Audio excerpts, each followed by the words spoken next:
Finally tonight, we want to wish our own Terry McFadden a happy 30th anniversary here at WNDU.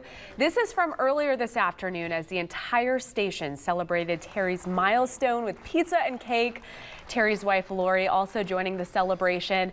The party was short but sweet as our team was also busy putting together our early evening newscasts. Congratulations, Terry. You're telling me, though, there's more to the story, right? I'm a good journalist. Yes, there is. It is my 30th anniversary here, but it's actually the 30th anniversary of returning to WNDU. You see, I started working here in college on the production crew way back in 1982. I then graduated to radio news and then weekend sports anchor. But I left in 1987 to become the weekend news anchor at WSBT for 6 years. But with the opportunity to co-anchor with my sister Maureen, I returned to WNDU September 27th, 1993, and have been here ever since. Now, what I'm about to tell you is what we call in the news business as burying the lead, or a Friday news dump.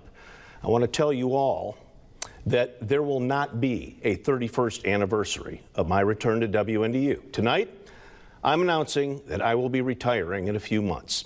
Now, this is truly bittersweet for me because I've loved being a journalist here in my hometown for these past 4 decades. Now, 5 years ago, almost to the day, Maureen, somebody I admire and who inspired me to be a TV journalist, announced her retirement from WNDU.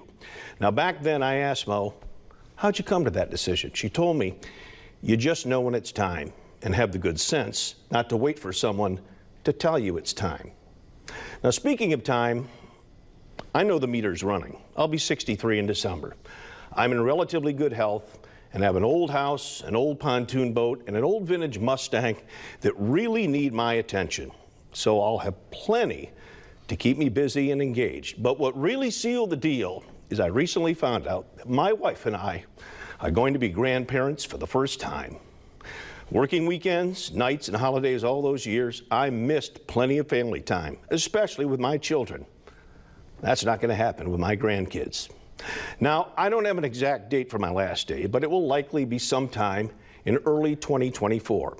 At that time, I'll probably have more time to thank all the people who have made this journey possible for me. So tonight, I just want to thank you, our viewers, for your kindness, loyalty, and support over the years. God bless and stay safe. Oh, Terry. I got through it. We didn't. End of an era, for sure. Yeah. Yeah. You told us once, and that was a big punch to the gut, and then you just told us again. And I thought, you know what, I can hold it together a second time. But it's not happening, but congratulations. Well, here's the thing. And thanks to Ron Bartholomew, our general manager, and Gary Wardlaw, our news director, who, when I told them, they're like, we're behind you 100%. The station's behind you. And I told them that I was looking for signs because I'd been kind of wrestling with this decision to retire. And what had happened over the last year or so is that we really started to bolster our lineup. We elevated Melissa. We got Josh and Lauren doing great stuff. We've got Mark Peterson, the Keith Richards of local reporting, still with us and doing great work, and brought in George Mallet, who is a wily veteran. And of course, we've got you, Mr. Engelbrecht, and in the mornings we got Tricia and Christine. So I feel good about now just walking out the door and leaving the station alert. This news operation is on solid ground and will continue to be on solid ground the day I walk out the door. Well, it's been such an honor just to share the desk with you. You're a legend, and I'm so thankful. So we have a few more months left. So that's right. Listen, I'm not going anywhere right away, so you're going to have to deal with me. The aforementioned Laura and Josh have the 6 o'clock news next. Stay with us.